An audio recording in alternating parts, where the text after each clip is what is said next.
అందమైన చర్మ సౌందర్యం మీ సొంతం. Second aqua radiance deep cleansing gel. Like ఒక చెట్టు ఉంది, నువ్వు రాళ్ళు తీసుకొని కొడుతున్నావు, ఏదో ఒక పండు రాలాల్సిందే కదా. 49 రాళ్ళు నీకు టార్గెట్ కి తగలకున్నా ఒక్కటైనా మామిడి పండు ఏదో రాలుతుంది, ఫ్రూట్ఫుల్ రిజల్టే ఉంటది. అట్లా నేను డోర్ చేస్తూనే ఉంటా, విండోస్ ని నాక్ చేస్తా. సో చేత కాకపోతే అంటే ఒక ఇంటికి తెరవకపోతే పక్కింటిది నాక్ చేసే టైప్.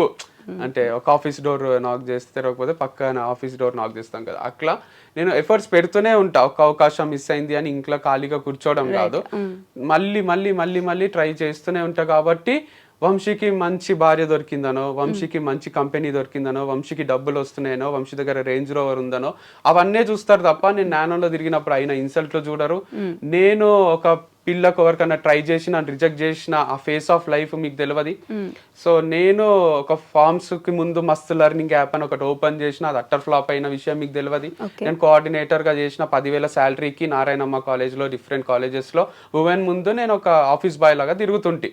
అందరు కొంచెం చీప్ గానే చూస్తారు కదా, ఫ్యాకల్టీని వేరేగా చూస్తారు నన్ను. అయితే కూడా నేను మనసు పెట్టే చేస్తుంటే పని. ఇవన్నీ మీరు చూడకుండా లక్షలు వస్తున్నాయి, కోట్లు వస్తున్నాయి అంటే నా 10 ఏళ్ల స్ట్రగుల్ మీరు చూడలేదు, నా 1 year సక్సెస్ మీరు చూసిండ్రు అంతే. కానీ దాని వెనకాల 10 ఏళ్ల స్ట్రగుల్ ఉంది.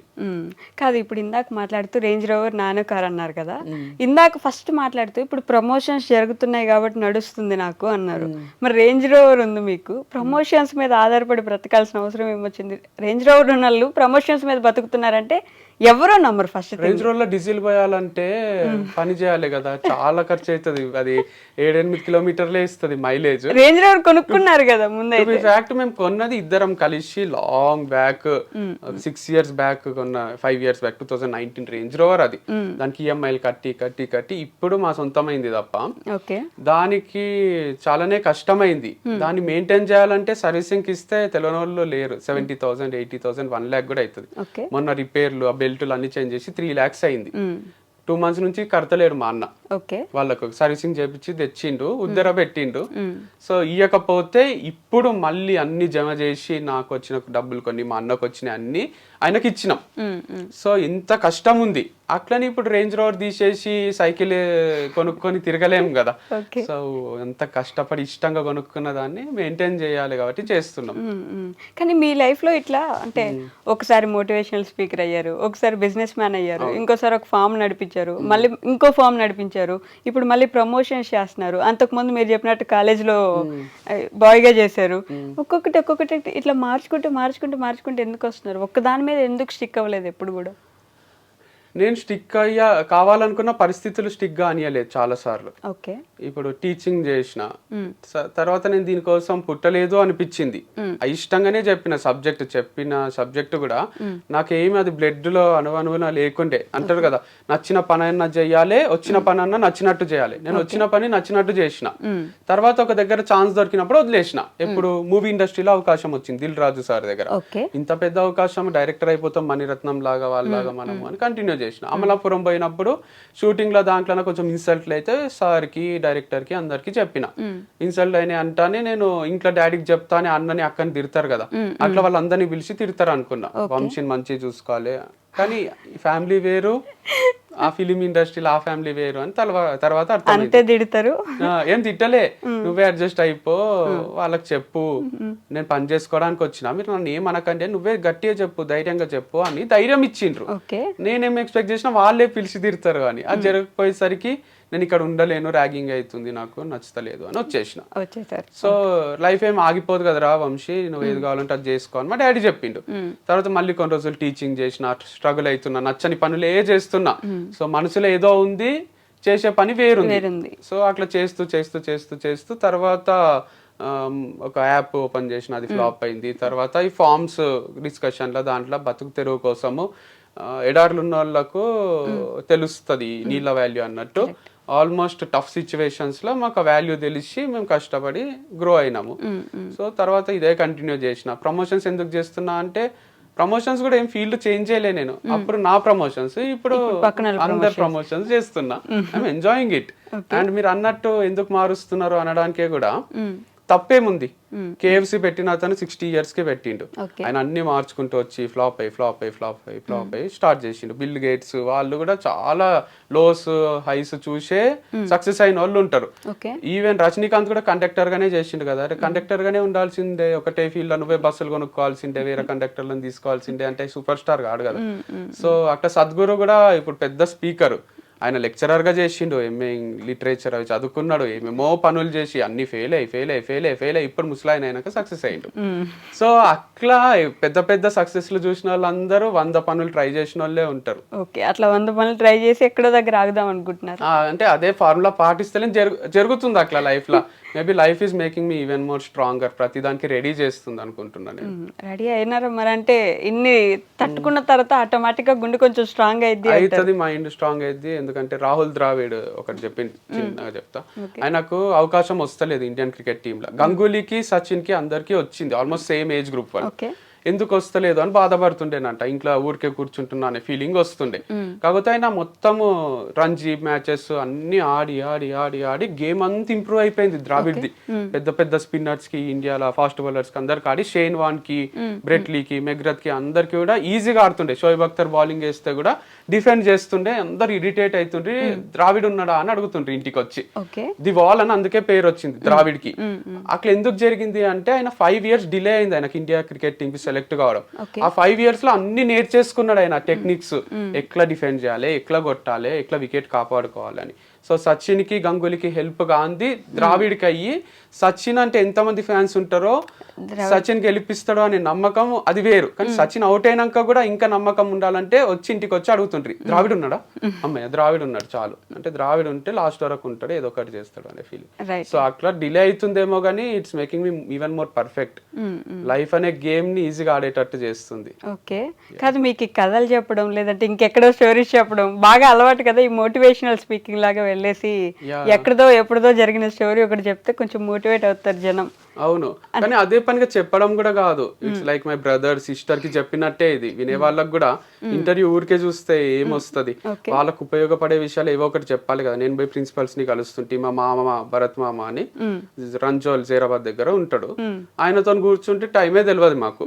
సో ఆయన కొన్ని విషయాలు చెప్తాడు, మాకు లైఫ్ టైం యూజ్ అయితే అవి.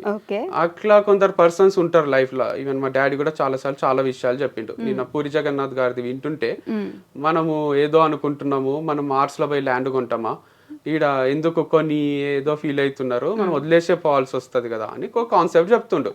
మా ఫాదర్ కూడా అట్లనే చెప్తారు, లైక్ రెంట్కి వచ్చినాం, మనము రెంట్ కట్టేసి ఉంటున్నాము, మనం ఏదో ఒక రోజు చనిపోవాల్సిందే, భూమి మీద రెంట్ కడుతున్నాము, 1000 ఏళ్ళు బతకం, మనము 2000 ఏళ్ళు బతకము, సో ఈజీ తీసుకోండి, అందరు వెళ్ళిపోవాల్సిందే అన్నట్టు మాట్లాడుతుంటారు. నేను కూడా దిల్ రాజు సార్ దగ్గర ఆఫర్ వదిలేసినప్పుడు కొటేషన్ రాసింటి, ఆ మూమెంట్ కి బాధ కావద్దని. ఏమున్నోడు ఏం లేనోడు ఇద్దరు చచ్చిపోతారు. ఏమున్నోడు అంటే AIM ఇంగ్లీష్ లా, ఏమున్నోడు గోల్ ఉన్నోడు, ఏం లేనోడు అంటే తెలుగులో ఏం లేనోడు, ఏం లేనోడు అంటే ఒక గోల్, ఒక అంబిషన్ లేనోడు, ఉట్టిగా బతికేస్తున్నాడు, ఏదో సాధిద్దామని సాధించినోడు, అన్ని చేసేటోళ్ళు ఇద్దరు చచ్చిపోతారు. నీకెందుకు బాధ, లైట్ తీసుకో, లైఫ్ అనేది ఏం పర్మనెంట్ కాదు, ఇట్స్ టెంపరీ అని. బట్ ఇట్స్ లైక్ గోల్ ఉండడమే బెటర్. మెచ్యూరిటీతో పాటు అవి కూడా అర్థమవుతున్నాయి. సో గోల్ లేకుంటే ఎట్లా బతుకుతున్నాం, ఏం బతుకుతున్నామో అర్థం కాదు, రోజు ఫుల్ బాటిల్ దాగి పండుకోబుద్ది అవుతుంది. అది తప్పు కదా, లివర్ ఖరాబ్ అవుతుంది, మనకి ఎఫెక్ట్ మన ఫ్యామిలీ మెంబర్స్ కి. కానీ ఒక సైడ్ మీరు అన్నట్టు నిజంగానే మోటివేట్ అయ్యే వాళ్ళు ఉంటే, ఇంకో సైడ్ మా తలనొప్పి వచ్చాడు ఏదో ఒకటి చెప్తాడు మళ్ళీ ఇప్పుడు అనుకునే వాళ్ళు కూడా ఉంటారు. నాకు తెలుసు, కానీ నీడ్లున్న వాళ్ళకి చాలా హెల్ప్ అవుతుంది లేండి, మంచి మాటలు, మంచి విషయం చెప్పడము, వాళ్ళకు లైఫ్ మొత్తం చేంజ్ అయ్యే ఛాన్సెస్ కూడా ఉంటాయి.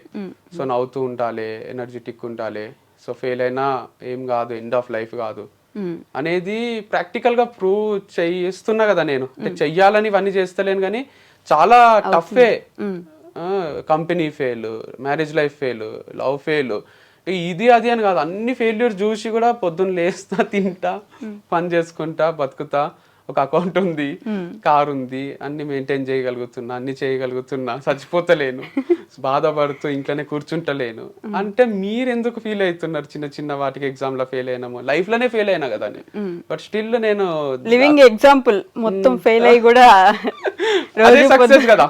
ఫెయిల్ అయ్యితూ అక్కడ కూడా ఉండిపోవడం వేరు, ఇట్లా లేచి మళ్ళీ బయటకు వచ్చి ఏదో ఒకటి ట్రై చేయడం వేరు. అదే నేర్పిస్తారు కదా, పడడం ఫెయిల్యూర్, లేవడం సక్సెస్ కదా. కరెక్ట్. సో అది అర్థం చేసుకుంటే అందరూ ఫాలో కావాలి ఈ రోజే. నన్ను అంటే పడుతూనే ఉంటారు, మళ్ళీ లేస్తున్నారు కదా, ఈ లేచే టైం అంత ఈజీ కాదు. అవును. ప్రతిసారి మోటివేట్ చేసి ఏం కాదు నాన్న మేము ఉన్నాం అని మిమ్మల్ని మోటివేట్ చేసేది ఎవరు? Most of the times my brother. Okay.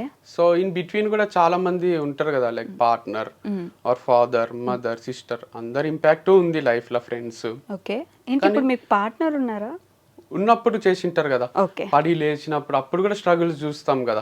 So ఆ మూమెంట్ లో కూడా వాళ్ళు నీకేం కాదులే, మంచి టాలెంటెడ్ పర్సన్ వే నువ్వు అని చెప్తుంటారు. మీరు మిస్ అవుతున్నారా ఏమైనా? నాకు అలా కనిపిస్తుంది. అంటే రెగ్యులర్ గా మీరు ఇందాక ఇంటర్వ్యూ నుంచి పాజిటివ్ గా మాట్లాడుతున్నారు, అంటే ది అదర్ పర్సన్ గురించి. ఇప్పుడు నేను పేర్లు ఎత్తి ఎందుకులే అని అందరికి తెలిసిన విషయం అయినప్పటికీ మిస్ అవుతున్నట్టుగా అనిపిస్తుంది. ఎందుకు నాకు మిస్ అవుతున్నట్టు ఏం కాదు, బట్ మంచిగా ఉన్న టైమ్స్ లో అయితే ఖచ్చితంగా మంచి మాటలు చెప్పే ఉంటారు కదా.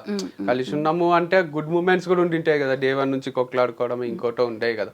ఆ మూమెంట్స్ గురించే చెప్తున్నా. లైక్ ఈవెన్ బ్రదర్ తో కూడా ఎప్పుడో అప్పుడు ఫైట్స్ అయ్యింటాయి కదా, మేము ఏమి పైనుంచి ఊడిపడలే కదా. లైక్ నేను మా అన్న కొట్లాడుకున్న రోజులు ఉన్నాయి, మా అమ్మ నాన్న భయపడ్డ రోజులు ఉన్నాయి. నెక్స్ట్ డేకి మళ్ళీ మామూలుగా మాట్లాడుకుంటూ ఉంటాం కాబట్టి నడుస్తుంది జీవితం. సో నేను ఏమంటున్నా అంటే, అట్లా మనతో ఉన్న వాళ్ళు మనకు చాలా సార్లు మారల్ సపోర్ట్ ఇచ్చింటారు, అండ్ వాళ్ళు దాంట్లో నుంచి బయటికి తీసుకొచ్చింటారు.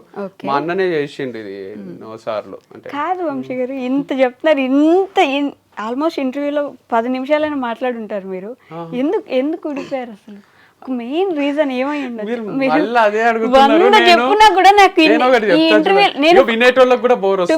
నేను అసలు మాట్లాడదాం అనుకోలేదు ఆ టాపిక్. కాకపోతే మీరు ఇంటర్వ్యూలో కూర్చొని అంత పాజిటివ్ గా మాట్లాడుతుంటే అసలు ఏంటి, ఇప్పుడు ఏమైనా మారిపోయారా, లేకపోతే మైండ్ లో ఏం మాట్లాడతలేను. ఇప్పుడు ఒకరు కూలిపోవాలి అని కోరుకునే మనిషిని కాదు నేను. అంటే వాళ్ళ డౌన్ ఫాల్ చూడాలి అనుకోను, అదొకటే మాట్లాడినా నేను. ఇప్పుడు బ్రేకప్ గురించో సపోర్ట్ చేసిందని చెప్పారు, అవి చెప్పి నేను అడగదలుచుకోలేదు, అందరికి చెప్పేసారు, విసిగిపోయి ఉంటారు కదా. చెప్పాను కదా ఇప్పుడు ఎట్లయినా, ఎందుకంటే ఆడియన్స్ కోసం చెప్పాను నేను. మనం ఇద్దరమే ఉండి మీరు అడిగితే నేను ఆఫ్ కెమెరా ఆఫ్ చేసినాక చెప్తానేమో, ఇట్లా జరిగింది, ఇట్లా అయింది, ఇందుకు అయింది, ఇట్లా ఏమన్నా మీకన్నా ఇంట్రెస్టింగ్ గా వింటారేమో. కానీ ఆన్ కెమెరా నేను చెప్తే ఎందుకురా మళ్ళీ అది ఏ చెప్తున్నావు అనిపిస్తుంది కదా వాళ్ళకు. ఓకే. సో సపోర్ట్ చేసిన వాళ్ళు ఉన్నారు, పడినప్పుడల్లా మిస్ కావడం కూడా మీరు అన్నట్టు మిస్ కాను అని ఎందుకు అనుకుంటున్నారు అంటే, పిచ్చా నాకేమన్నా లవ్ చేసి పెళ్లి చేసుకున్నా నేను మిస్ అయితా అండ్ తర్వాత ఇక మిస్ అవుతూనే ఉండిపోతే నడవదు కదా జీవితం. అరే ఆ మూమెంట్స్ అవన్నీ అయిపోయినాయి కదా అని కొత్త లైఫ్ స్టార్ట్ చేసుకుంటాం, అంతేగాని